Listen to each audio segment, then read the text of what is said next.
Hi అండి. Hi madam. Arya 2 release అవబోతుంది. దీని గురించి ఏం చెప్తారు మీరు? మీరు ఇంతకుముందు ఆర్య చూసారా థియేటర్కి వెళ్ళి? చూసిన, మస్తు సార్లు చూసిన. ఎలా అనిపించింది అప్పుడు మీకు? సూపర్ అనిపించింది. ఆ మూవీలు అప్పుడు రిలీజ్ అయ్యే బదులు ఇప్పుడు రిలీజ్ అయితేనే బాగుంటుంది. ఎందుకు? ఎందుకంటే అప్పుడు అందరికి కొంతమందికి ఇదేంద్ర నాయన అని అనిపించింది. ఇప్పుడు జరిగేది మొత్తం అదే, అందుకే ఇప్పుడు రిలీజ్ కావాలని అనుకుంటున్నాను. ఏం ట్రయాంగిల్ లవ్ స్టోరీ?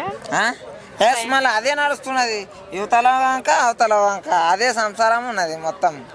అందుకోసమనే కరెక్ట్ ఖతర్నాక్ తీసిండ్రు. ఆరెంజ్ కానీ ఇది కానీ ఈ టైంలోనే రిలీజ్ కావాలి. అప్పుడు ట్రయాంగిల్ లవ్ స్టోరీ అంటే ఎవరికి తెలియదు కదా, ఏందా సినిమాలో చూపించారు. అప్పుడు మీ ఒపీనియన్ ఏంటి ట్రయాంగిల్ లవ్ స్టోరీ మీద? అప్పట్లో ఇదేందా అమ్మ ఒకరి లవర్ని ఒకరు చూసుడు ఏంది అంత తింగర్ చేష్టలు అది ఇది అని అనుకున్నాం. కానీ ముందల ఇటువంటివి నడుస్తాయి పక్క అని చెప్పి కళ్ళారా అప్పుడు చూపిస్తే నీ అమ్మకి ఇదేంది అని సగం చూసినాం.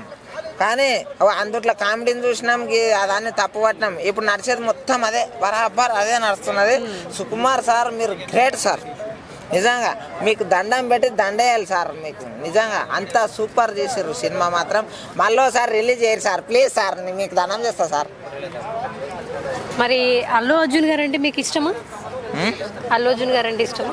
అల్లు అర్జున్ అంటే నాకు చాలా గౌరవం, చాలా ఇష్టం. ఆయన డాన్స్ కావచ్చు, ఆయన పర్ఫార్మెన్స్ కావచ్చు. ఆయన డాన్స్ అంటే ప్రతి ఒక్కరికి ఇష్టం. కాకపోతే నాకు బాగా నచ్చింది ఏంటంటే పుష్ప 2 మూవీలా జాతర సీన్ ఉంటుంది, సాంగ్ ఉంటుంది. ఆ సాంగ్లో బాబా ఏమన్నా నటించిండా అసలు. ఇంతగానో యాక్టింగ్ మళ్ళీ ఏమన్నా అంటే నేర్చుకొని చేస్తుండరా ఏంది అనిపించింది. ఇంతగానము ఇది ఆస్కార్ అవార్డు ఆ యాక్టింగ్కే ఇవ్వాలి, అట్లా చేసిండు, జబర్దస్త్ చేసిండు. నాకైతే చాలా బాధ అనిపించింది, ఏడుపు కూడా వచ్చింది. మరి కాజల్ ఎలా అనిపించింది? కాజల్ అయితే ఇక కాజాల తినాలనిపిస్తుంది. ఎందుకంటే చాలా నైస్గా లవ్లీగా ఉంటుంది కాజల్ని చూస్తే నాకు ఎట్లా ఇప్పుడైనా సేమ్ ఉన్నది. ఆమె అసలు తగ్గేదే లేదు, ఎట్లా పిల్లలు పుట్టినా కూడా సూపర్ ఉంటుంది నిజం. మళ్ళా ఇప్పుడు ఆమెకు పిల్లలు పుట్టిండ్రే కానీ ఆమె అందమైతే తగ్గిపోలేదు కదా. ఒక హీరోయిన్ మేము అభిమానంగా ఏం బేకైనా అనుకుంటాం, అది తప్పేం లేదు. అప్పుడు మీరు థియేటర్కి వెళ్ళి చూసారా ఈ మూవీని? చూసినాం మేడం. మరి ఇప్పుడు రిలీజ్ అయితే వెళ్ళి చూస్తారా? నిజంగానా? నిజంగా అవుతుండే రిలీజ్ అంటున్నారు. మరి అట్లయితే బరాబర్ అందరు గుర్తుకు పెట్టుకోర్రి, ప్రతి ఒక్కరు ఈ సినిమాని మళ్ళా చూడరు. ఎందుకు చెప్తున్నా తెలుసా? ఇప్పుడు నడిచేది మొత్తం ఇదే లవ్ కథలు నడుస్తున్నాయి. ఈయనతోటి జెండా వంతోటి జెండా ఊపుకామ అంతే. అదేంటి మీకు ఏదో ఎక్స్పీరియన్స్ ఉన్నట్టు చెప్తున్నారు? చూస్తున్నాం కదా దినామి పార్కులో జొర్రి బయటకు వస్తలేరా. మీకు రియల్ లైఫ్ లో ఏమన్నా అట్లా జరిగిందా? రియల్ లైఫ్ లో మనకేం జరగలేదు, కానీ కాకపోతే ఏంటంటే కళ్ళారా చూస్తున్నా, ఒకంతోటి పోతారు మళ్ళీ వస్తారు, ఇంకోని తీసుకొని పోతారు. చూస్తలేనా, అందుకోసమనే చెప్తున్నా.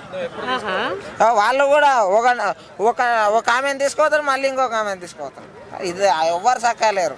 అందుకే ఈ టైంలో సినిమా రిలీజ్ అయ్యేది ఖతర్నాక్ బాగుంటుంది, బాగా ఆడుతుంది. వసూళ్ళు కూడా ఎన్ని వస్తాయి, రిలీజ్కి పక్కా 100 కోట్లు వస్తాయి చూడరు.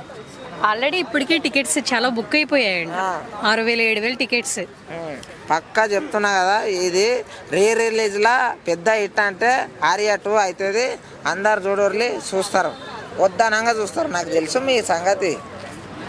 మరి ఎంత స్కోర్ చేస్తుంది అంటారు రిలీజ్ కి? పక్కా 100 కోట్లు నొక్కుతుంది. 100 కోట్ల? అవు మళ్ళా కొత్త సినిమాకి 100 కోట్లు రావట్లేదు. దేనికి అంతగానం నొక్కుతుంది? పబ్లిసిటీ కోసం చెప్పకొచ్చిన.